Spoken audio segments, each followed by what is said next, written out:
Y entonces empecé una aventura propia, ¿no? Y la aventura propia empezó prácticamente pues en el colegio. Como digo yo, uno para empezar a estar estable tiene que arruinarse 3 veces, ¿no? Ahí yo tengo un debate. Ahí no entiendo. ¿Cuál crees que es el negocio en el diseño interior? ¿Dónde se fundamenta todo? No, es una locura. La locura es como... Sí, es la ciudad con más rascacielos de toda Europa. ¿Sí? Sí, o sea, por metro cuadrado. Sí, claro, es bien. Es una ciudad pequeña, pero que tiene un potencial turístico brutal. Muy bien. Primero lo primero. En el día de hoy tengo a un súper invitado que lo conocí por casualidad, por estar en los escenarios correctos en el momento correcto. Les presento a Trino Sánchez. Trino Sánchez, bienvenido. Muchas gracias. Les hago una breve introducción. Bienvenidos al programa Iconic People. Acá traemos empresarios, personas reconocidas, personas que nos brinden ayudas a las personas nuevas, a las del futuro, a los jóvenes, a los adultos, a personas que yo creo que están cambiando el mundo y están poniendo su granito de arena. Wow, qué responsabilidad. No, súper. A Trino lo conocí en la U, estaba en una clase, fue a dar una conferencia y fui desarrollador desde que comenzaste. Todos quedamos como, wow, han ido como 10, 20 invitados y tú desde el comienzo nos arrollaste. Entonces te queríamos agradecer.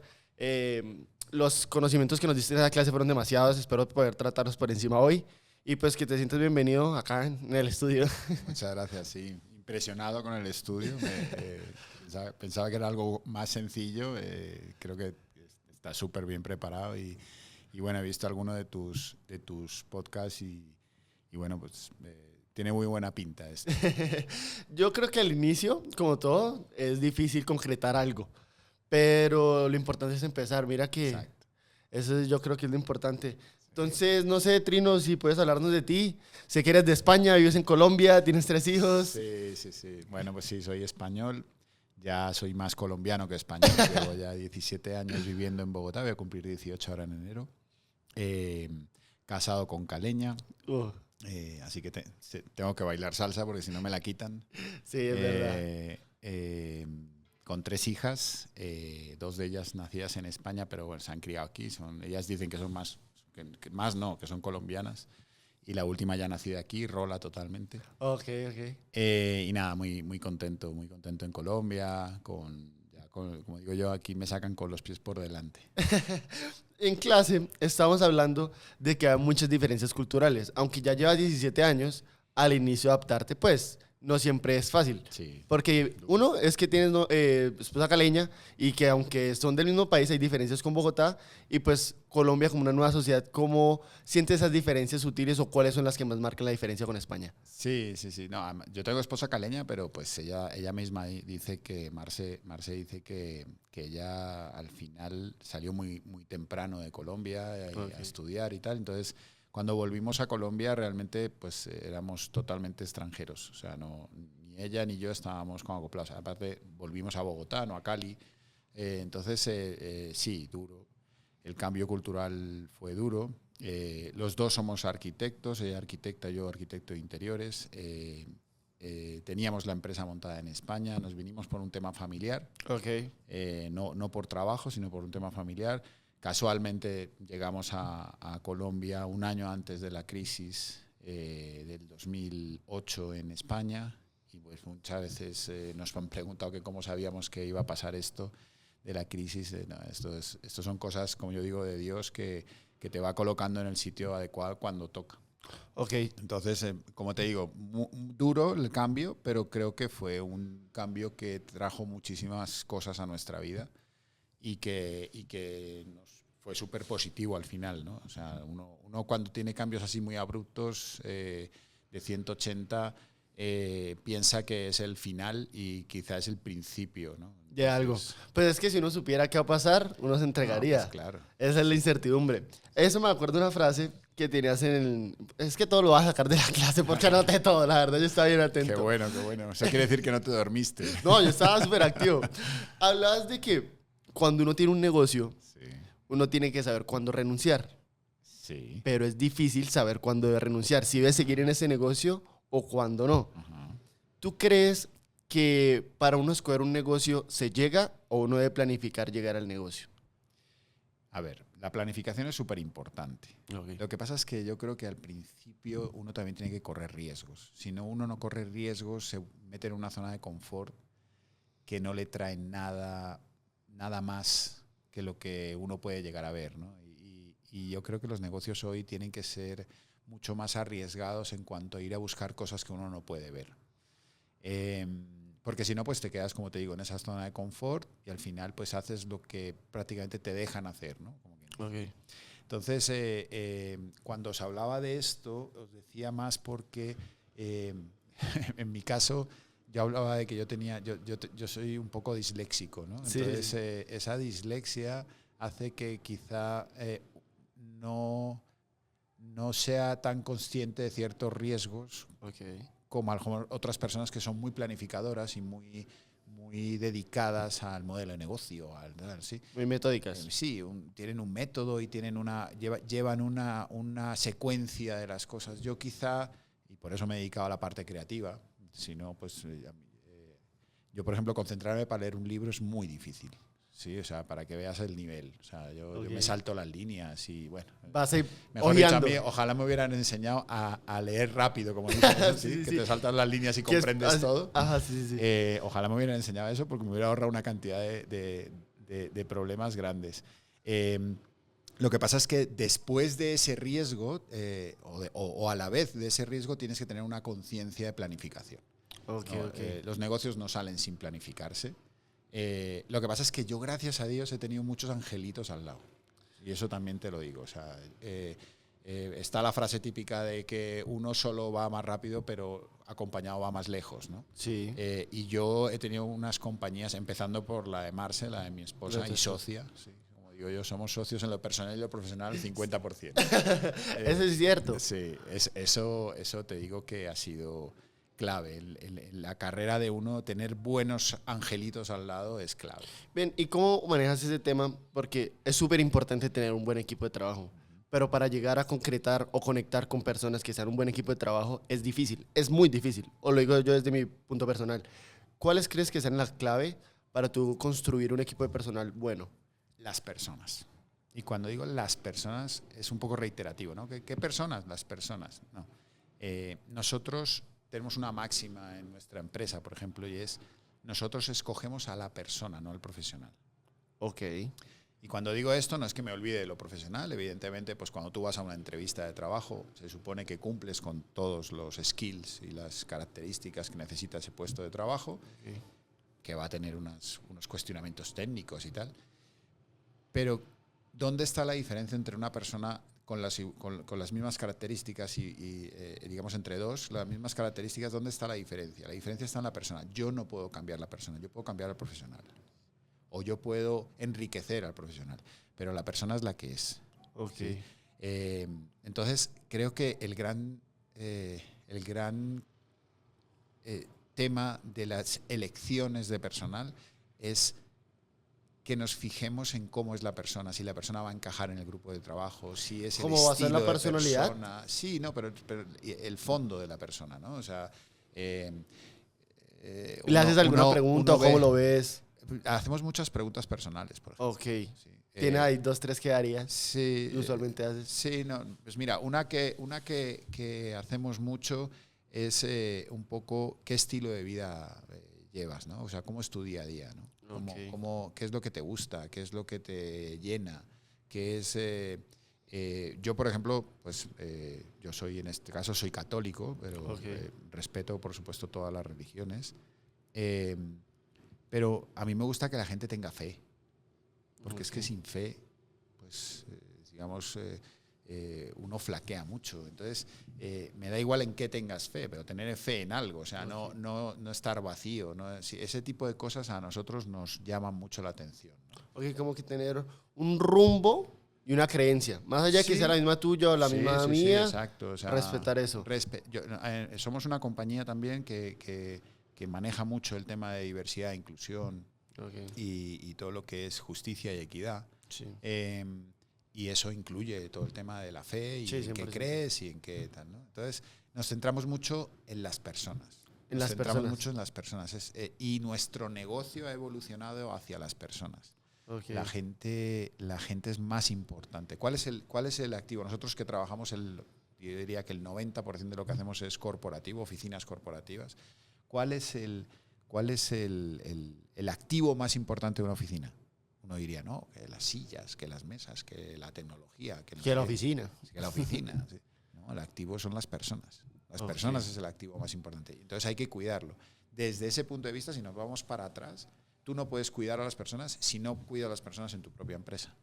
Entonces, desde ese punto de partida, pues los equipos tienen que estar conformados por personas y por una calidad humana dentro de ellos muy grande.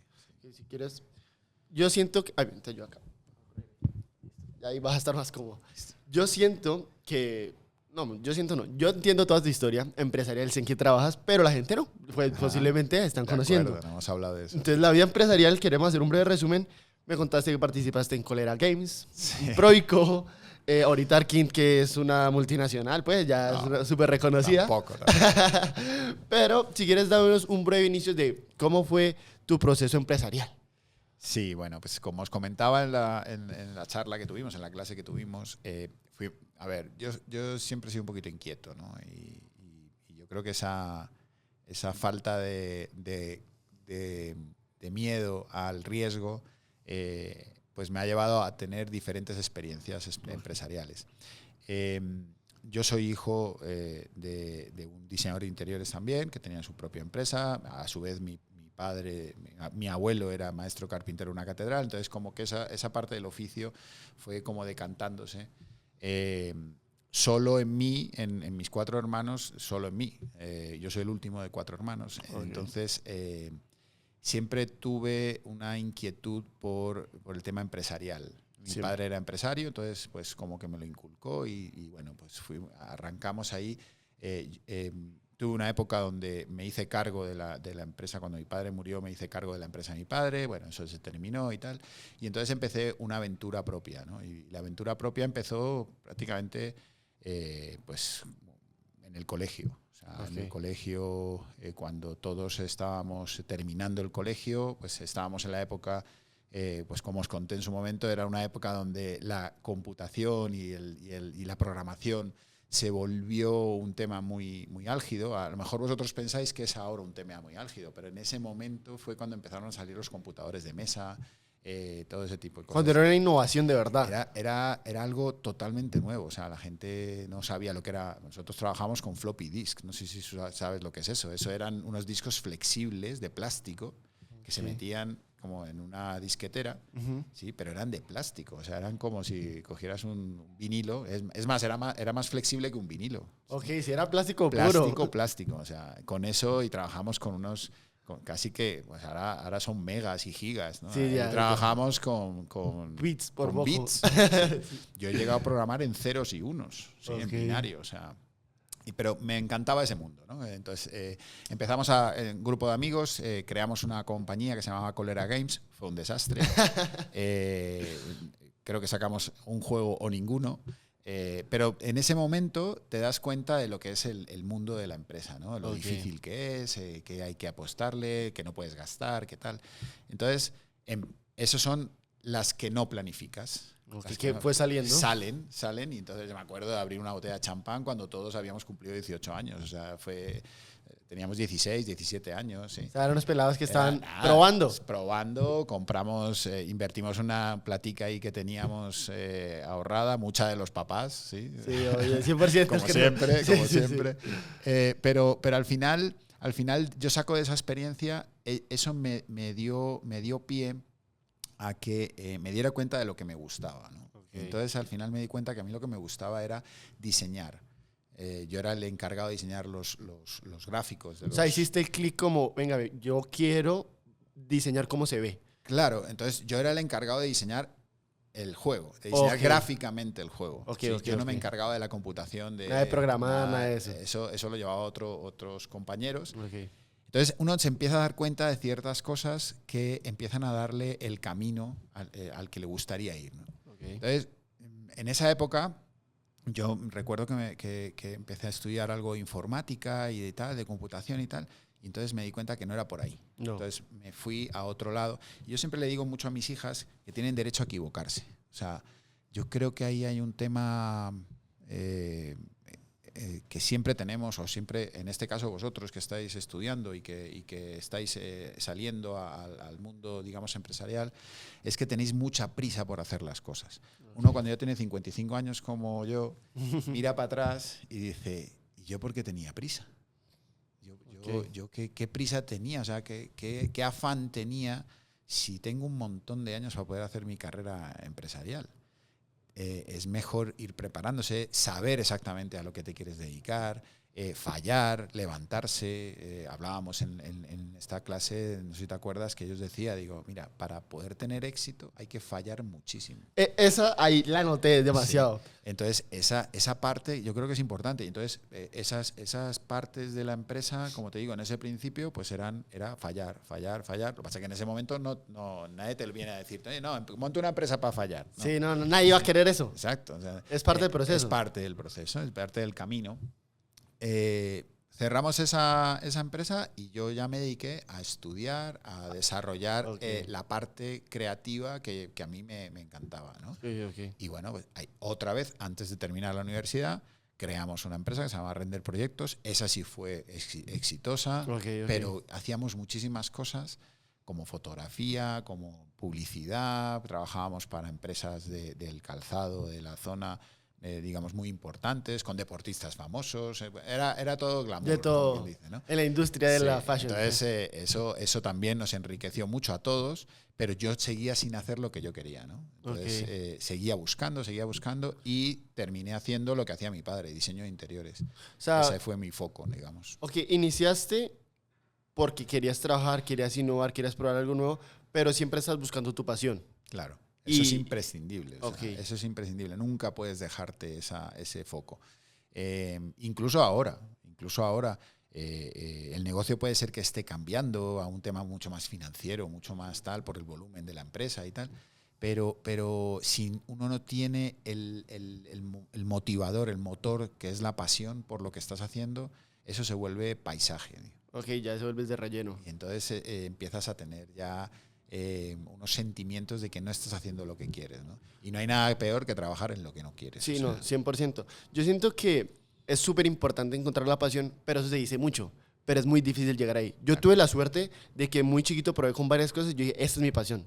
Yo quiero escuchar a las personas. Es lo que me encanta. O sea, yo quiero que mi voz la conozca el mundo. Entonces encontré mi pasión. Pero tengo el caso de mi hermano, que es súper talentoso. Él toca 5 instrumentos, es súper creativo, es muy buen deportista, pero no ha encontrado su pasión. Ajá. Y a veces siento que se desgasta mucho ese talento, se pierde. ¿Cuál crees que es la clave para encontrar tu pasión? A ver, clave, es que no hay una fórmula. Porque si hubiera una fórmula, pues todo el mundo la haría y seríamos todos súper exitosos, ¿no? Sí. Entonces, esa fórmula, lo que sí te digo, y creo que es importante, es no tenerle miedo a fallar. Porque el miedo es lo que bloquea todo. O sea, si alguien tiene miedo en hacer ciertas cosas, se va a quedar, como te decía antes, en lo básico. Creo que un tema importante hoy es no tenerle miedo a fallar, no tenerle miedo a que no tener prisa. ¿Sí? Estamos en una sociedad donde todo es inmediato. Todo es inmediato. Todo lo queremos ya. Todo es inmediato, las redes, pues la tecnología ha hecho que todo se vuelva muy inmediato. Sí. Queremos que nos traigan a los 10 minutos lo que pedimos por domicilios. Sí, y son buenas ideas, tío, pero no puedes llevar eso a todo lo de tu vida. Que todo sea inmediato es una falla que estamos teniendo en esta sociedad. Y eso hace que no reflexionemos bien sobre las cosas, que no pensemos, y que fallemos mucho más. Y entonces eso crea muchísima frustración, ¿no? Y entonces empezamos a tenerle miedo a esa frustración, y entonces no quiero fallar, entonces no lo voy a hacer, y me da miedo salirme de este trabajo, o me da miedo apostarle a esto, o es que solo tengo estos 25 pesos y entonces metérselo a esto, pues es que me voy a quedar, ¿sí? Sí, va a quedar sin nada. Exacto, entonces pues, sí, puede ser que te quedes sin nada, pero es que si no lo pruebas nunca lo vas a saber, ¿no? Digamos, ahí yo tengo una pregunta, porque digamos, yo creo que el riesgo va de acuerdo a la edad. Yo ahorita me puedo tirar de un paracaídas da igual. Yo no tengo hijos, yo no tengo responsabilidades. Si mañana me quiebro, no pasa nada. O sea, no tengo una responsabilidad. Y para los jóvenes es arriesguese, porque usted está en el momento que puede apostarlo todo. Lo único que tiene es su vida y atesórela bien. Pero yo me pongo en la posición, por ejemplo, de un adulto, de un papá. Que usted es papá de 1, 2, 3 hijos. Tomar riesgos es mucho más difícil. Porque si usted se lo sacan del trabajo, ¿y quién paga la mensualidad? ¿Quién paga el arriendo? ¿Quién paga el mercado? ¿Cuál crees que sea la forma en la que una persona que ya tiene responsabilidades y no se puede tirar a la locha o tirar al arriesgón tan bravo para que pueda arriesgarse un poco sin perder la constancia o lo más importante que es su familia? A ver, en esto cada uno tiene su forma de pensar y su forma de hacer las cosas. Lo que pasa es que es diferente no tomar riesgos o ser cauteloso o ser, digamos, como quien dice, conservador, a llegar a un punto en que te vuelvas cómodo. Ok. Es muy diferente. Y yo creo, y me van a matar por eso, pero creo que sí hay mucha parte de la nueva sociedad que se ha vuelto cómoda. Cómoda. Sí, cómoda es... No, es que no voy a tener hijos, porque es que para este mundo que estamos dejando, pues tío, ocúpate de dejar mejor el mundo, no de no tener hijos. O sea, ¿sí? métale el trabajo a lo que está criticando. Es que, claro, es que aquí es muy cómodo decir, no, es que el clima está horrible y es que esto se va a poner peor. Y entonces, ¿cómo le voy a dejar a mis hijos este mundo tan...? ¿sí? Okay. No, o sea, no, acciona tu vida para dejar este mundo mejor que lo recibiste. Okay. Y no te preocupes por tener hijos. ¿Sabes? Está muy bien no tener hijos. No quieres tener hijos, no pasa nada. Sí, es una decisión personal. Es una decisión personal. Pero no justifiques el tener hijos porque es que el mundo lo estamos dejando fatal, ¿no? Entonces, ese tipo de cosas a mí por lo menos en mi forma de pensar no encajan, ¿no? Como excusitas, como de, sí, o sea, yo no voy a hacer esto porque es que los otros están me haciendo esto mal. Okay. Los otros no, tío. Ocúpate tú de dejar tu mundo, digamos, de una mejor forma, ¿no? De hacerse cargo. Tú, la dejaba para el final, pero ya que tocamos el tema, tú tenías una frase que era súper bonita y era: quien no vive para servir, no sirve para vivir. Ajá. No es mía, es de la Madre Teresa de Calcuta. Ah, sí. Ahí no puse la cita. En las 3 frases no le puse cita. Entonces digo... Ojalá fuera mía, Dios mío. Es súper importante el tema de servir, pero es que el mundo tiene tantos problemas que yo digo, por ejemplo, un tema súper importante es la hambruna. Y yo digo, bueno, entonces la gente siempre, hambre relaciona a África. Yo digo, a ver, que está en Colombia y en La Guajira pasa el mismo problema. Así es. ¿Cómo uno hace, o no sé, desde tu perspectiva, cómo uno hace para escoger, bueno, este problema va a ser mi granito de arena? Si cada persona escogiera un problema, se solucionarían todos los problemas y unieran fuerzas. Pero, ¿cómo tú haces para poder aportarle al mundo sin dejar de tener tu empresa, sin dejar de ser tú? Porque a veces la gente romantiza o dice como, el que tiene empresa no sirve o no ayuda, y siempre creen que es una guerra de empleado y jefe. Exacto. Cuando yo siento que las empresas aportan, los empleados aportan y todos ellos le pueden aportar a la sociedad. Que totalmente. Mira, el tejido empresarial de Colombia es muy importante. Es muy importante y hay muchas veces que no se da el valor que tiene. Pero no de Colombia, de cualquier país del mundo, ¿no? Las sociedades se generan a través de las empresas. Y eso, quien lo discuta, pues tiene un discurso un poquito, yo diría que retrógrado, aunque ellos se vean muy progres, ¿no? Como sí, que dicen que es el futuro. Sí, que no sé qué. Bueno, es mi forma de pensar. Sí, 100%. Respeto totalmente quien piense de otra manera, pero la empresa tiene una gran responsabilidad social.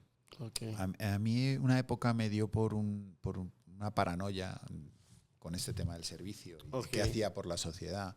Porque claro, nosotros le trabajamos a multinacionales, le trabajamos a gente, digamos, y a compañías sobre todo, que tienen muchísima capacidad económica y entonces, pues, digamos, el aporte social que yo puedo hacer, pues yo decía, pero si es que le trabajo a estos que ya tienen mucha pasta, ¿qué aporte social estoy haciendo? En ese momento pues tenía ahí un guía espiritual que lo aprecio mucho y me decía, mira, Trino, o sea, ¿tú cuánta gente tienes en la empresa? Toda esta gente que tienes en la empresa, tú le estás dando un trabajo y esa gente está alimentando sus familias y potenciando su nivel de vida. Te tienes que centrar en eso. Te tienes que centrar en que tu empresa sea un generador de vida. ¿Sí? Y ese generador de vida va a ayudar a muchas cosas. Aparte de eso, Arkin tiene una fundación que se llama Te doy mi corazón. Y todos los empleados generan beneficios a esa asociación participando con su tiempo. Lo único que pedimos son tiempo. Ok, nada de recursos. Nada de recursos, los recursos salen solos. Ok. ¿sí? Hemos hecho campañas de aparatos electrónicos que ya no usas en casa para vender por fuera, tal. Eso va llegando. La propia empresa aporta, pero es que lo que no tenemos hoy es tiempo para ayudar. Sí, no. Es que lo que no hacemos es prestarle atención a los necesitados, como quien dice. Okay. Marce, por ejemplo, tiene una tarea y que yo la admiro mucho, y es que va a servir a la cárcel, a las reclusas. Okay. Pero no por las reclusas. Es que el servicio no tiene que ser un tema de hacer como una especie de intercambio, ¿no? De yo la ayudo y sé que me da cambio. Exacto. No, el servicio es ayudar sin esperar nada. Exacto. Es dar sin esperar recompensa, como dicen. ¿no? Sí, 100%. Entonces, esa parte es la que debemos de entender claramente para poder hacer un servicio. Y sobre todo es que al final uno va a dar y termina recibiendo. Sí, usualmente. ¿Sí? Normalmente uno va a dar y termina recibiendo. Nosotros en la fundación ha sido una experiencia maravillosa porque hemos recibido mucho más que hemos dado. Okay. Y uno eso lo aprecia con el tiempo. Sí, 100%. ¿sí? Hay momentos en que hasta te hace falta. O sea, es que ¿Ir a servir? Ir a servir te hace falta. Es que te sientes vacío. Si no sirves, te sientes vacío. Y eso es un poco la reflexión, ¿no? Que no sirve, que no vive para servir, no sirve para vivir. Es que la vida sin dar, o sea, solo recibiendo, no es nada. No es nada. Yo siento que también ya lo interiorizaste demasiado y la gente, siento que eso es una etapa. Sí. Porque antes de poder ayudar a los demás, usted tiene que ayudarse a sí mismo. Sí. Entonces, como que la gente, listo, usted quiere ayudar a los demás, me parece genial. Busque, consolide lo suficiente para que usted ya pueda ayudar a los demás. Es como si en este momento yo estoy sufriendo para pagar el arriendo, ¿cómo va a poder ayudarle a pagar a otra persona? ¿Pero sabes qué pasa? ¿O cómo crees? Que las cosas llegan sin esperar. Sin esperar nada. O sea,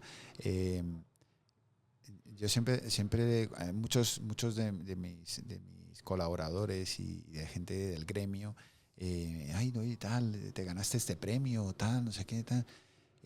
¿Cómo hiciste? No esperándolo. Okay, los premios, las recompensas, las cosas que más felices estás en la vida es cuando no las esperas. Okay. No voy a tener un hijo porque es que o no me voy a casar o no voy a establecerme, digamos, con mi pareja tal porque es que no estoy bien económicamente. Tal. Nunca vas a estar preparado para hacer esas cosas. Okay.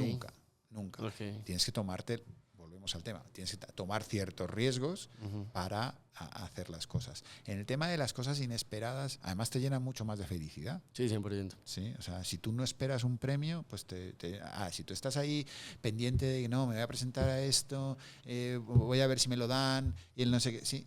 Es una falacia. O sea, y si uno no se lo gana, va al bajonazo porque uno esperaba ya ganárselo. O sea, y entonces empiezas a tener un rollo ahí. Cuanto más relajado estás con las cosas, antes te llegan. Okay. Igual que con la plata.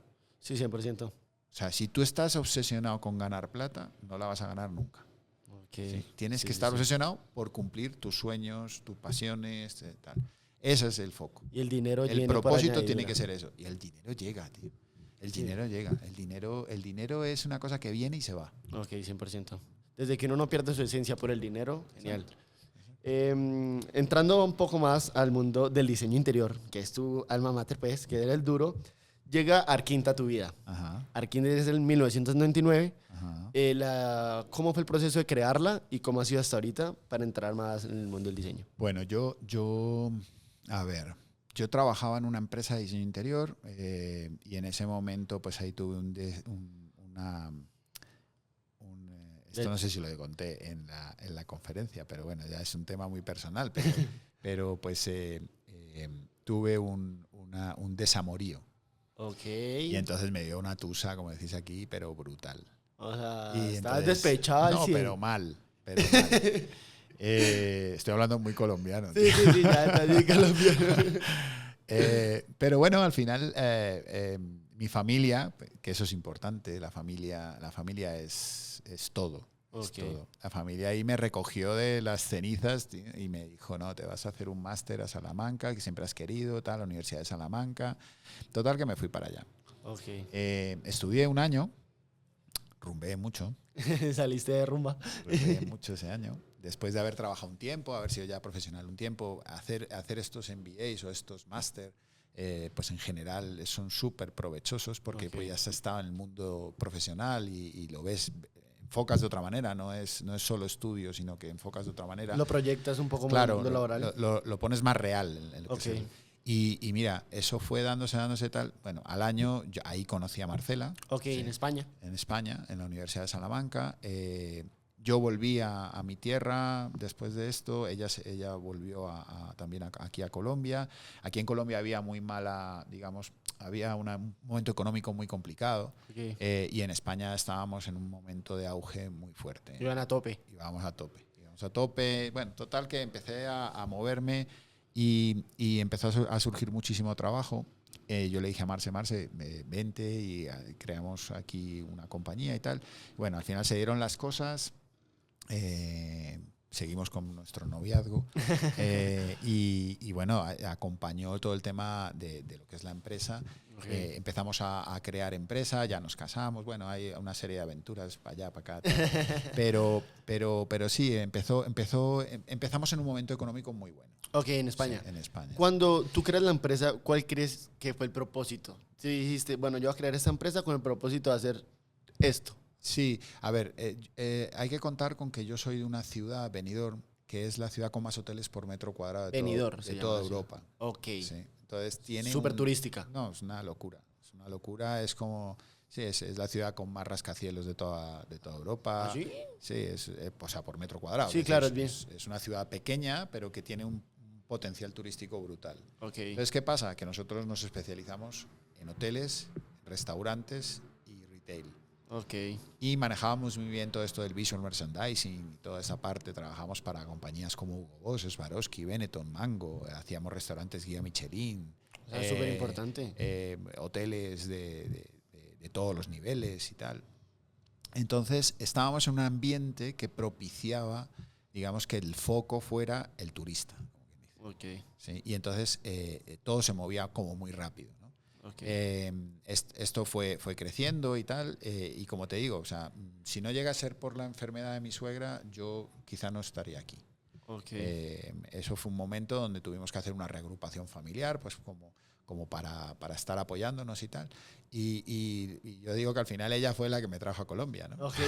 Esa situación particular. Esa situación, sí, pero al final pues ella, yo creo que, como dices, los planes de Dios son perfectos y son los que uno no sabe que son de Él. ¿sí? Sí, no. Y entonces fue muy gratificante ver que todo lo que habíamos hecho en España durante todo este tiempo, aquí se valoraba mucho.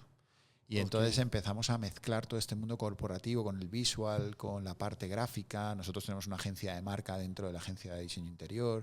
Entonces eso era algo un poquito disruptivo. No, la gente, pues normalmente había agencias de marca, agencias de diseño interior. O sea, todo estaba como separadito. Pero nosotros hicimos lo mismo que teníamos en España, ¿no? Era como una agencia que cogía todo el concepto y lo llevaba hasta el final, ¿no? Diseñaba, construía y lo dejaba, le entregábamos al cliente ya terminado. Entonces esto empezó a funcionar después de mucho tiempo también, porque pues hablábamos de los cambios. Sí, nosotros llegamos aquí con una mano delante y otra detrás. ¿En qué año llegan? En el 2007 llegamos, en enero. O sea, 99 creamos Arkin España, 2007 llegamos a Colombia, 2010 cerramos España.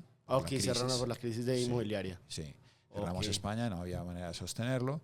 Y nos centramos en Arkin Colombia. Pero nosotros cuando llegamos pasamos 1 año y medio que mi contable me decía, ¿ustedes a qué se dedican? Porque no había facturado nada en 1 año y medio. O sea, ni una venta, ni un negocio. Nada, todo era relaciones, todo era hacer proyectos a riesgo, cosas, favores, tal, no sé qué. Y 1 año y medio, pero pasando la mano por la pared. Y es lo que te digo, o sea, ves lo de la inmediatez. 100%. Hoy le dice a alguien que espere 1 año y medio para llegar su primera factura.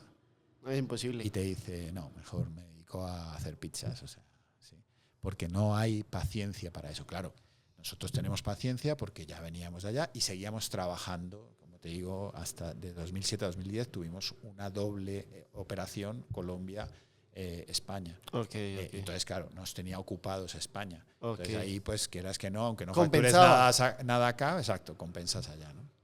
Pero bueno, en 2010, 2009 a finales, obtenemos un contrato con el Health Bank. Yo no sé si te acuerdas, un cambio muy fuerte que hubo en el banco de crédito, donde hay un proyecto súper vanguardista donde la gente no sabía si era un banco, era una tienda de ropa, era un tema de experiencia brutal.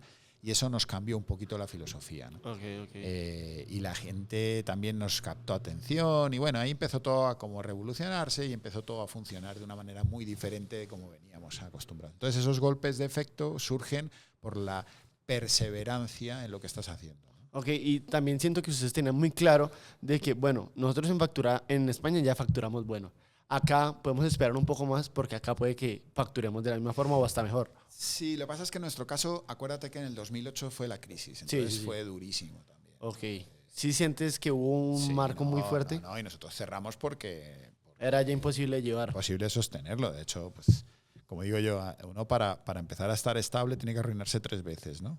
Ahí yo tengo un debate, ahí no entiendo, porque digamos, Chucho, el profesor de la clase, decía, es que usted antes de ser rico se va a quebrar 3 veces. Ah, y yo sí, como, yo decía, pero es que no entiendo, o sea, la gente romantiza demasiado la quiebra. Tú, porque has pasado por la quiebra, sabes que es la quiebra. Pero la gente dice, ay, sí, me vas a quebrar, qué emoción. Papi, quebrarse es quebrarse. No, quebrarse es duro. Durísimo. O sea, yo digo que es de las experiencias más duras que uno puede vivir. Y eso que yo soy un peladito, no he vivido una quiebra así fuerte. No, pero sí, es durísimo. O sea, eso lo cuentas cuando ya lo has pasado. Exacto, sí, cuando ya lo has pasado. Claro. Pero durante una vez que uno diga, amanecí quebrada, familia, estoy súper feliz. Ya llevo una. Sí, exacto. ¿Cuál crees que es el motivo de una quiebra? Porque yo creo que siento que es inevitable. Si usted se va a quebrar, se va a quebrar.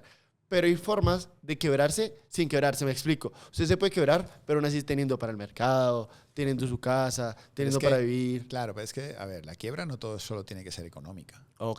Uy, no lo había visto de esa forma. Sí, las quiebras son mentales, son quiebras pasionales, son quiebras emocionales. No lo había pensado de esa forma. Las quiebras no solo son económicas, las económicas evidentemente son durísimas. Son las más que más resuenan. Sí, y hay quiebras económicas que no te quiebran. ¿Sí? ¿Por qué? Porque estás bien, porque puedes aguantarla, porque tienes fe. Súper importante. Porque tienes confianza en que vas a salir adelante. Sí. Tú puedes estar quebrado y tener una visión muy diferente de tu futuro si estás bien por dentro o no. No lo había visto de esa forma. Hay muchas formas de tener quiebras. Hay muchas formas de tener quiebras. Entonces, yo creo que esta frase, pues que como ves, no es de nadie, sino es en general, lo de las 3 veces, ¿no? Para estar estable ya tienes que hacer 3 veces, es un poco eso. Yo creo que es un poco el reiterar lo de que uno tiene que tumbarse y volverse a levantar, y volverse a levantar, y volverse a levantar. O sea, nadie tiene éxito si cree que lo que está haciendo va a ser, digamos, para siempre el futuro. Las empresas son efímeras, tío. 8%. Las empresas no son hijos, las empresas no son la novia, las empresas no son la pareja, no. O sea, las empresas son empresas. Y las empresas empiezan y se acaban. Hay unas que duran familiarmente muchísimo y hay otras que no duran nada, tío. Y en todas se aprende. Y en todas hay éxitos y en todas hay fracasos. ¿Sí? Pero no son hijos, no son nada que tengamos. Por eso te decía yo antes que la familia es lo importante. Sí, que uno se apega a veces, no, es que mi bebé la construí hace 10 años, se quebró, mamá. No, papi, ya ciérrela, vaya a la siguiente. Chao. O sea, es pasar la página. Exacto. Es un poco duro, fuerte. Es duro. Esto quien diga que no, esto es durísimo. O sea, el que tú crees algo que empieza a tener casi que... Uno piensa que tienen alma, ¿no? Esto no tiene alma ni tiene nada. Esto es un negocio. Evidentemente, lo que pasa es que uno lo lleva con pasión. Y cuanta más pasión le pones, pues más duro es. Más alma le das, ¿no? Sí, obvio, 100%. Digamos, siento que la lección que me llevo de las quiebras es, las quiebras van a llegar. tienes que saber recibirlas para poder afrontarlas, pero tampoco buscar las quiebras. Porque yo te debatía con mi amigo y yo decía, pero entonces tengo que hacer una checklist para quebrarme, porque yo sé que me va a quebrar si monto una heladería en el Polo Norte, o sea, de ley. No. Es de tener cuidado. Y uno tiene que disfrutarse el momento. Tío. Ok, 100%. O sea, uno tiene que disfrutarse los momentos. Mira, hay una frase que dice que la felicidad para uno, para las personas, y la gloria para Dios. Entonces, ese tema es clarísimo. Uno tiene que disfrutarse los momentos buenos, porque malos van a llegar. 100%. Es que es como el que piensa que no se va a enfermar nunca, o el que, sí. O sea, nada es para siempre. Y lo que tienes que hacer es disfrutarte el momento. Okay. Lo que pasa es que muchas veces se te pasa el momento, Okay. ¿sí? y no has disfrutado, ¿no? Entonces Sí. te das cuenta cuando ya ha pasado, ¿no? Entonces ahí vas aprendiendo también a disfrutarte el momento. Okay, ¿Sí? en Yo hoy me estoy disfrutando esta entrevista porque pues es muy chévere que a uno lo inviten a compartir sus experiencias y su vida. Y uno lo tiene que disfrutar, y tienes que disfrutarte esta vista, y tienes que disfrutarte tener este montaje. Okay. Te tienes que disfrutar todo, o sea, hasta el último detalle. ¿Qué pasa? Que no siempre estamos en el estado de ánimo ni estamos bien por dentro para disfrutarnos las cosas. Okay. Entonces, por eso hablo tanto del interior de cada uno. Tenemos que estar muy bien por dentro, con lo que tú decías, tenemos que estar, conocernos y ayudarnos a estar bien nosotros por dentro para poder ayudar a los demás. Entonces, es un poquito eso mismo. Sí, es una una aplicado combinación. a los negocios y a todo. Y a la vida personal. Sí, todo yo siento que es un proceso. Y acá tenía anotado que es súper importante cómo se maneja una empresa en España y en Europa. Yo siento que va a haber una diferencia cultural a cómo se manejan los negocios acá en Latinoamérica. Ajá. Que Latinoamérica, aunque es un continente muy grande, somos muy parecidos. Ajá. Y ahí siento que hay una diferencia grande con Europa. ¿Cuáles crees que fueron las diferencias principales? Tú en clase nos hablabas como, cuando yo quiero un proyecto en Latinoamérica, lo quiero ya, lo quiero para mañana. Que en Europa tú planeas, yo siento que influye también las temporadas. Digamos, las allá, estaciones. Las estaciones. Sí, totalmente. Ese es un cambio que la gente no aprecia y es increíble, pero en todo. En la forma de vestir, en cómo pasa el tiempo de rápido, tío. Okay. O sea, yo desde que llegué a Latinoamérica, a mí se me han pasado los años, pero volando, tío. Okay. Yo no sé si es que las estaciones como que te dan esas etapas como para reflexionar. ¿Como ciclos? Sí, es como que se acabó el verano, empieza el otoño tiene unas características, entonces como que te metes en otro mood y ¿sabes? Las estaciones como que te llevan a un ritmo más lento, no sé, como que aprecias más el tiempo. Aquí en Colombia a mí me ha pasado que el hecho de que no cambia el clima, no cambia nada. Todo va volando. Sí, va volando. Entonces, me lo he disfrutado mucho, pero va volando. No, pues es una realidad. Yo siento que es una percepción. Entonces, como ese hay otras muchas cosas. Mira, en el mundo del diseño y en el mundo en el que estamos nosotros, hay unas claves. En Europa, yo digo que prevalece la estética. No es que no hayan proyectos estéticos en Latinoamérica, pero lo que prevalece, la punta de lanza de las cosas es la estética. Okay. En Estados Unidos, la parte de Norteamérica, es la funcionalidad, y en Latinoamérica prevalece la plata. Ok, ahorrar al máximo. Sí, o sea, tiene que ser barato, tiene que ser, sí, con esto tengo que hacer, tal. Entonces se antepone mucho la plata. En general, el negocio, se ha vuelto muy financiero, ¿no? Okay. Pero yo sí, desde el principio vi esas tres características de como esos tres mundos, ¿no? Okay. Que son los que yo he tocado. Sí. No te puedo hablar de Asia, no te puedo hablar de... Sí, porque pues es como... son otros mundos que yo no he tocado y no te puedo decir. Pero esas serían como las tres características diferentes. Y como te digo, no es ni mejor ni peor. El negocio en España no es mejor que el de Colombia, ni el de Colombia es mejor que son diferentes. Ya. ¿Sí? Se manejan diferentes. Y de hecho yo creo que eso fue una de las claves por las que nosotros tardamos tanto tiempo en hacer buenos negocios. Okay. ¿Sí? Porque pensábamos que como veníamos de España íbamos a trabajar como en España, y no puedes trabajar de la misma manera. Tienes que adaptarte a la forma de trabajo de donde estás. Okay. Donde fueres, haz lo que vieres. ¿Sí? O sea, esa es una máxima. O sea, tú no puedes intentar que todo el mundo se adapte a tu forma de hacer las cosas. Ser demasiado egocéntrico. Tú eres el que tienes que adaptarte, ¿no? Ok. ¿Sientes que ustedes llegaron con una propuesta en España y vean esos diseños super pro, eso, lo otro, y acá tengo 10 pesos para poder desarrollar este proyecto, hágalo. Sí. ¿Es más algo así? No, como digo, esto no es una regla, generalidad. No es una generalidad, pero sí hay un sentimiento, o por lo menos yo tengo un sentimiento de que quizá allá puedes encontrar algunas características que hacen que puedas vender de diferente manera, ¿no? Okay. Es un tema de manera de afrontar el negocio. Ok. Yo siempre tengo una sección en la que estoy desarrollando mi vida y es entender el negocio real de las cosas. Tú estás en el negocio del diseño interior y para ponerte una analogía, en el ganado la gente cree que uno compra barato para vender caro.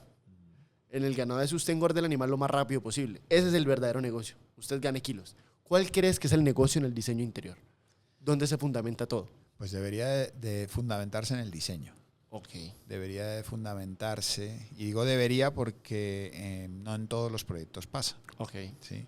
Hay unos proyectos que sí, la punta de lanza es el diseño y te seleccionan por eso, pero pues después este negocio, como te digo, ha cambiado a una parte financiera y entonces los que toman las decisiones no lo toman por la parte estética, sino que lo toman más por la parte de lo que son, por ejemplo, un departamento de compras, ¿no? Que lo que mira es la plata, saber qué los presupuestos van a dar y qué tal, ¿no? Colombia lo bueno que tiene es que tiene una diversidad muy grande, entonces tú puedes aplicar una variedad de diseño muy amplia. Okay. ¿Sí? Otros países no lo tienen. Los escandinavos son escandinavos, tío, y hacen sus proyectos como los escandinavos, o sea, limpios, puros, material limpio, no me pongas aquí nada, todo, ¿sí? Todo muy sencillo, muy práctico, muy funcional. Es un estilo que se maneja siempre allá. Y ellos son así, y su cultura es así. Y nadie los va a cambiar, ya, lo que es. Y a ellos les gusta, ¿no? Okay.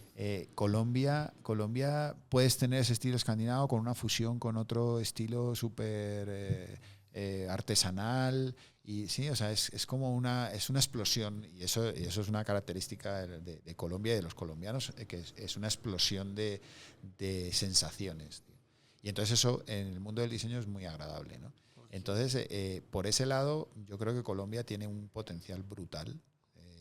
Nosotros hemos ido evolucionando, porque claro, veníamos con un estilo muy europeo y hemos ido evolucionando y haciendo ese mix. Y yo creo que eso hoy es una garantía de que el diseño de la compañía, de Arquint, es un diseño perdurable en el tiempo y que se adapta a la situación en la que esté. Sí. Ok, yo me apoyo de ChatGPT porque yo siento que el futuro está en la inteligencia artificial y no se trata de competir con ella, sino apoyarse en ella. Totalmente. Sí, o sea, yo siento que es el futuro. Esto es como que cuando salían los de Oxford diciendo que las calculadoras iban a arruinar a los matemáticos, ¿no? Siento que les apoyaron para hacer un mejor proceso. Entonces yo le dije, venga, viene un experto del diseño interior, un empresario que es una combinación muy chévere porque es de España y Colombia, ya después de ser colombiano, y él me decía, pregúntele lo siguiente. ¿Qué tendencias actuales en el diseño interiores crees que perdurarán y cuáles crees que son pasajeras? Pues mira. ¿O eso depende? No, todo depende. Como dice la canción. Sí. Todo depende. Pero mira, yo sí estoy muy convencido de que el diseño interior cada vez va a tener más relevancia, porque es con lo que realmente tenemos el contacto. Y eso nos dimos cuenta en pandemia. Okay. En pandemia, ¿qué fue realmente lo que cambió en nuestras casas? Los interiores. No cambiaron los edificios. Sí, ¿no? No cambiaron, sí. La distribución. Nuestro contacto es con el interior. Nosotros el 90% del tiempo lo pasamos en un interior. Okay. Entonces, los diseñadores interiores tenemos una gran responsabilidad en ese punto, ¿no? Sí, 100%. Evidentemente siempre van a haber modas y las modas son pasajeras, por eso son modas. Sí, 100%. ¿Sí? Pero hay cosas, digamos, centradas en el ser humano que no van a cambiar. Entonces, un buen diseño tiene que tener una buena especificación y una buena investigación al ser humano que lo va a habitar, ¿no? Yo tengo una frase que normalmente nombro mucho y es que Tranquilo. Perdón un momentico. Entonces te decía, en este tema del diseño, yo tengo una máxima y una frase que utilizamos mucho, y es que los espacios son catalizadores de los hábitos de las personas. Okay. Entonces, los espacios son herramientas para que las personas hagan las cosas de la mejor manera o de una manera específica. Okay. Es como cuando no te dan una herramienta, no puedes hacer un trabajo. Sí, 100%. El espacio es una herramienta para hacer los trabajos. Entonces, sobre todo con esta pandemia, la gente, nos dimos cuenta en general de que los espacios son demasiado importantes para las personas. Okay. ¿Sí? La gente no quería volver a casa a las oficinas a trabajar, quería quedarse en casa. Eso era una mentalidad que tenían antes incluso durante la pandemia, un tiempo después de la pandemia, no, ya no vamos a volver a las oficinas, tal, no sé qué. Nosotros necesitamos relacionarnos, necesitamos estar juntos en espacios conjuntos, tal. Otra cosa es que no puedes volver a las mismas oficinas que tenías antes de pandemia, porque eran otro modelo totalmente diferente. Hoy los espacios son mucho más colaborativos, mucho más donde la gente se interrelaciona mucho más, sirven para eso, para trabajar solo, entonces sí, te vas a tu casa si quieres, pero para trabajar en conjunto, en equipo, tienes que tener espacios con herramientas para eso, ¿no? Sí, 100%. ¿Qué crees que un espacio va a tener, por ejemplo, una oficina? ¿Qué cosas tú dices, venga, la ubicación de tal cosa debe estar así? ¿O qué cosa aporta sin parecer mucho? Por ejemplo, la cafetera que esté ubicada al lado de la puerta. Algo así, detallitos bobos que tú crees que marcan la diferencia. Más que hagan falta para la oficina, hacen falta... también somos muy convencidos, por ejemplo, para la innovación hace falta comida. Ok. Yo no concibo un espacio de innovación sin que tengas una cafetera, un sitio de snacks... nosotros tenemos oficinas tecnológicas que han tenido mucho éxito, pues porque les montamos unas cafeterías donde en su política empezar la mañana desayunando todos juntos, y entonces tienen su chef, su cocina, y entonces empiezan el día haciendo la primera reunión desayunando. ¿Sí? Espacios donde puedas consumir mientras tienes una reunión, unas galletas con un café. O sea, la comida acompaña mucho esa parte de la innovación, genera neurológicamente, genera muchísimas actitudes. Okay. Igual que, por ejemplo, tener una reunión sentado en esta posición o tenerla de pie.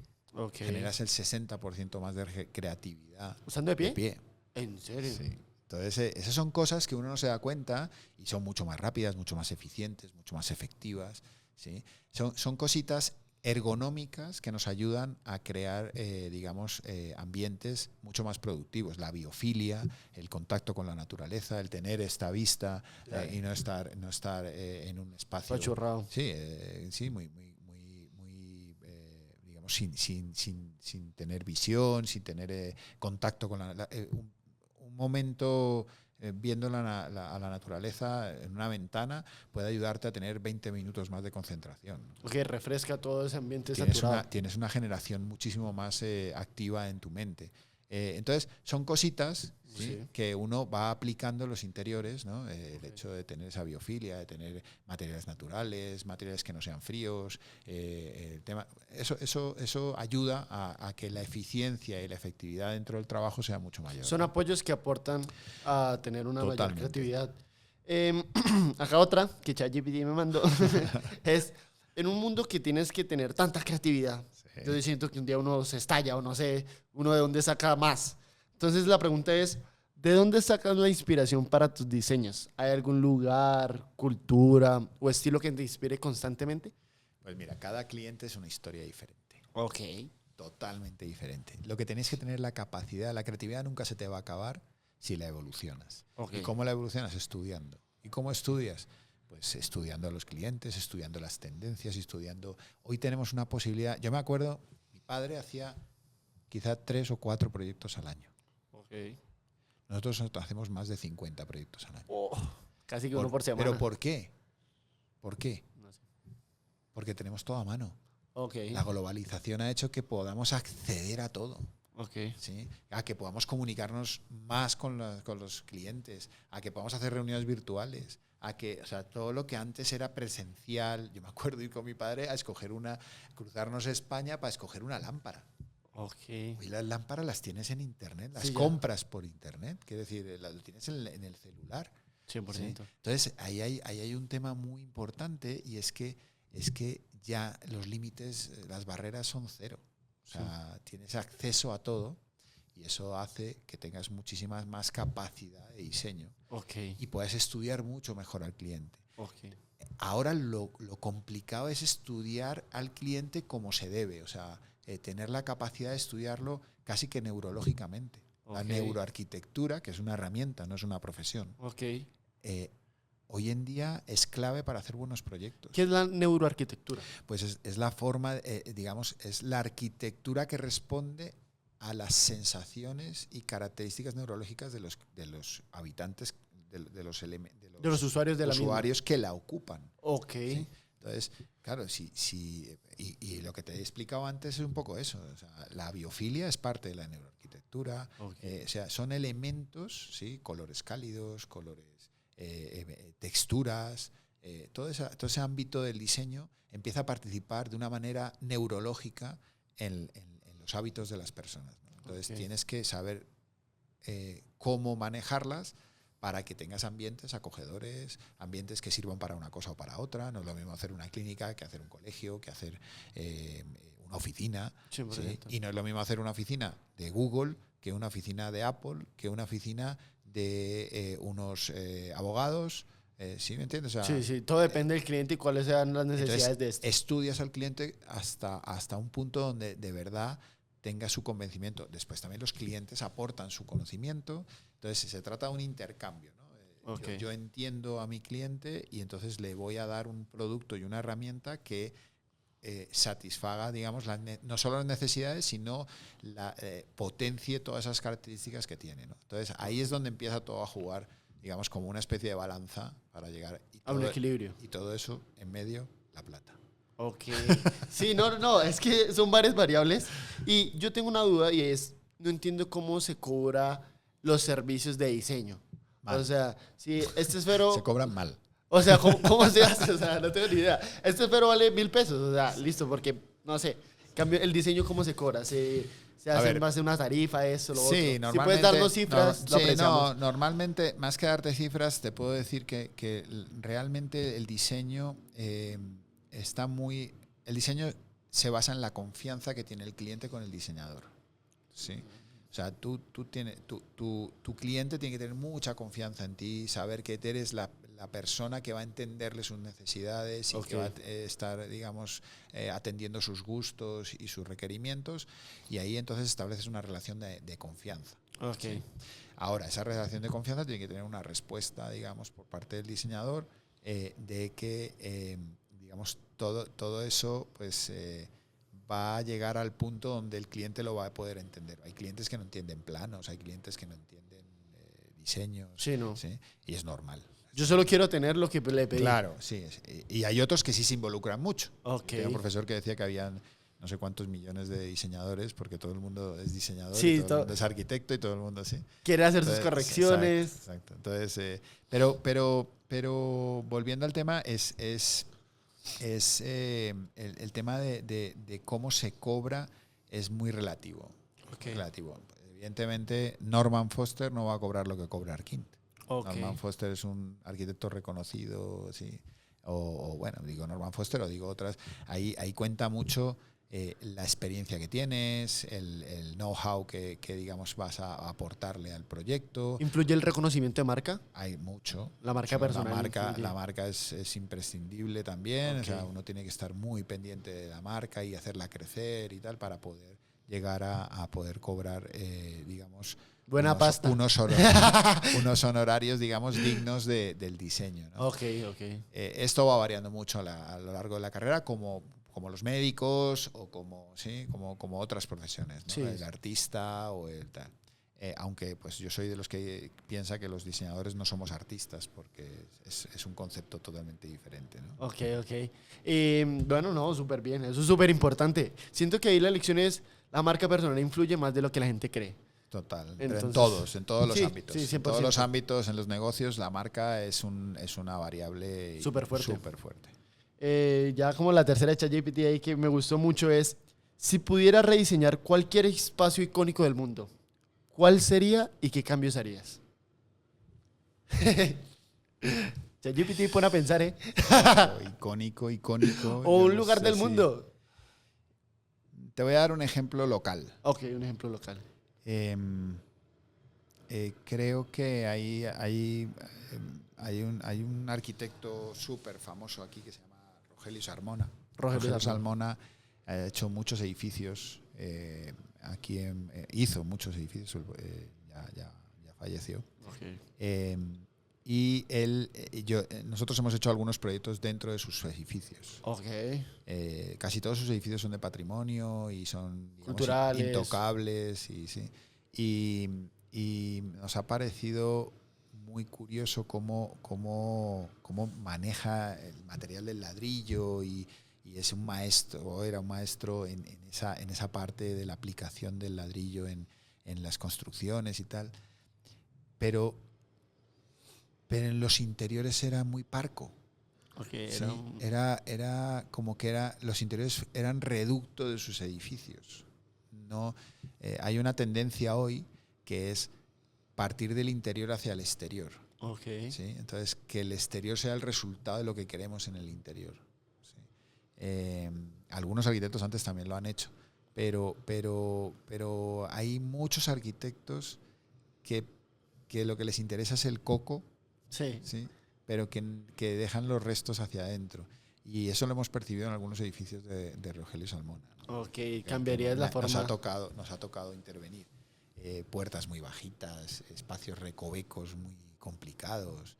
Como que te digo, mucho reducto. Claro, sí, ¿qué pasa? El edificio es espectacular por fuera. O sea, visualmente es una locura. Son espectaculares.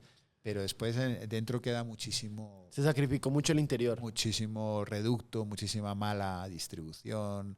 Ese tipo de cosas me llaman mucho la atención. Quizá porque yo lo veo desde el interior hacia el exterior. Sí, 100%. El otro arquitecto lo verá desde el exterior hacia el interior, ¿no? Entonces, yo creo que es un balance, yo siento que desde el interior porque es la funcionalidad y que concrete y finalice con algo visualmente, exteriormente bien bacano. De acuerdo. Okay. Esa sería un poco la filosofía que a nosotros nos gusta pensar, ¿no? Okay. No siempre se cumple, pero se intenta llegar lo máximo posible. Se intenta, sí. Bueno, ya casi estamos finalizando este gran episodio, la verdad, aprendí de todo. Son 2 secciones. Una sección de preguntas rápidas, súper sencilla, y una frasecita. Entonces, las preguntas rápidas. ¿Café colombiano o vino español? Café colombiano. Ok. ¿Sancocho o paella? Paella. ¿Izquierda o derecha? Derecha. ¿Trabajar en casa o en oficina? En oficina.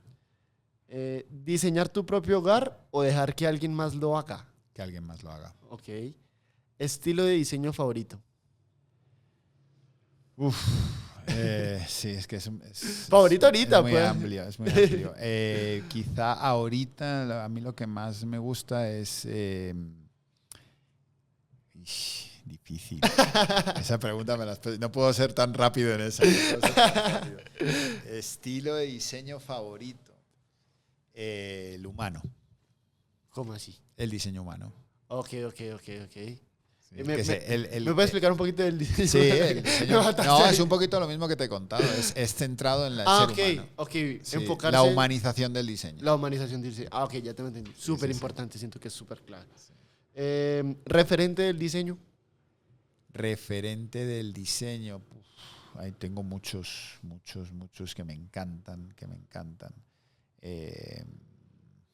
Pero bueno, por darte uno, no sé, por ejemplo, hay un diseñador, es que diseño hay muchas franjas, entonces tienes los diseñadores de producto, que te podría decir que Tom Dixon me encanta, en diseñadores de espacios podríamos hablar de...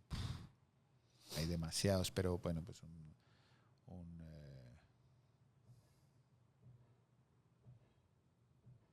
no sé decirte en este momento, pero bueno, es muy complicado, porque todo el mundo uno aprende algo. Recibes algo, sí. Además, como cada uno tiene su concepto, todos te llenan, ¿sabes? Que cada uno coja algo, digamos, coja acá esto, Sí. coja acá eso, y acá yo armo lo que yo creo. Sí. Ok, súper importante. ¿Y un lugar para vacacionar? Un lugar para vacacionar que le recomiendas a las personas. Benidorm.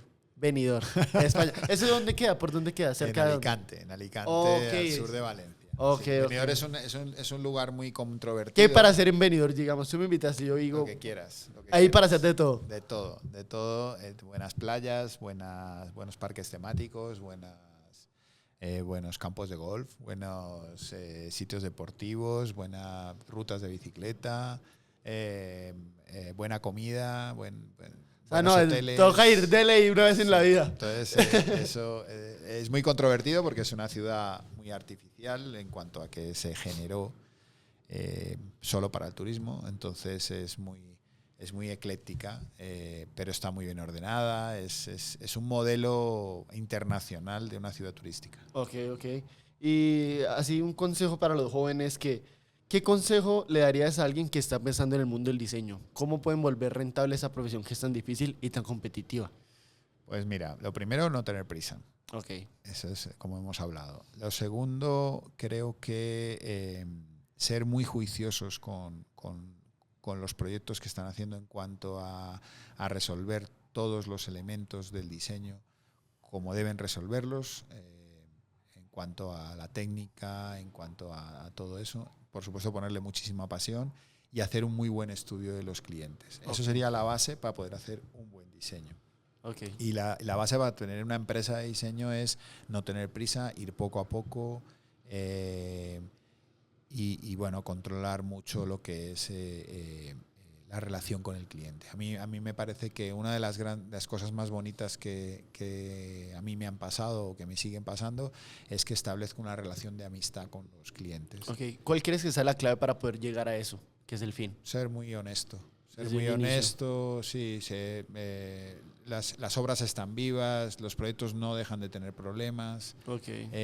Pero si uno lo es muy abierto y muy sincero con el cliente, pues un buen cliente, Okay. Sí, un buen 100%. cliente te va a entender y va a saber manejar las cosas contigo, ¿no? Entonces eso yo creo que puede ayudar. La comunicación bastante. es súper importante. De acuerdo. Desde un inicio.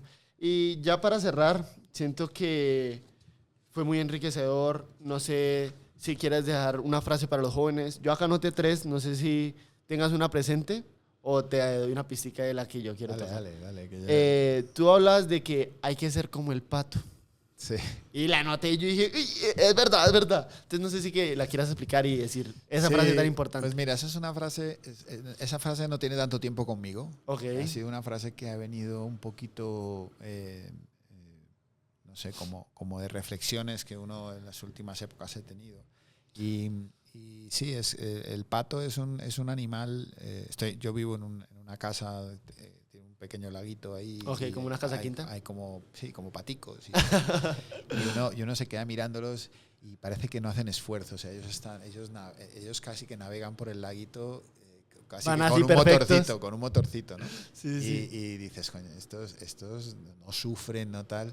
Y después uno se empieza a pensar y si tú los vieras con una camarita como esas que se quedan a mitad ¿De agua? Sí. Ellos por arriba son todos esbeltos, las plumas perfectas. Además eso, ni se despeinan, ¿no? Los Sí, patos no van se así. despeinan. O sea, no se despeinan. Van finísimos. Van perfectos.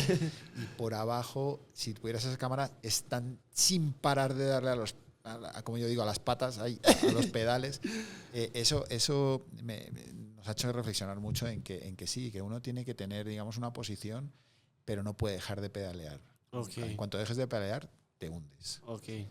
Entonces, no, pues esa es un poquito la reflexión, ¿no? Sí, o sea, sí. darle sin parar, pero no perder la compostura. O sea, uno mostrarse como a tope y aún así usted dándole partiendo el culo todos los días para que salga Exactamente. a flote los proyectos. No, pues muchísimas gracias por el espacio de estar acá. Lo disfruté demasiado, espero que tú también. Sí, muy chévere, muy chévere. La verdad es que muy amable, muy cordial la entrevista.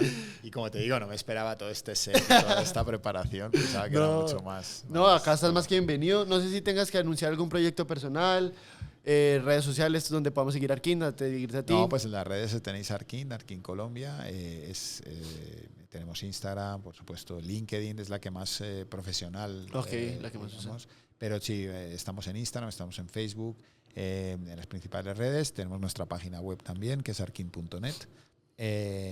Y no, pues aquí muy abiertos a lo que necesite todo el mundo. Espero seguir aportando, digamos, a la gente, digamos, que empuja y que va a llevar este país a otro nivel, estoy seguro. No, pues muchísimas gracias. Con ustedes, Trino Sánchez, un gran episodio. Nos vemos todos los lunes en Iconic People.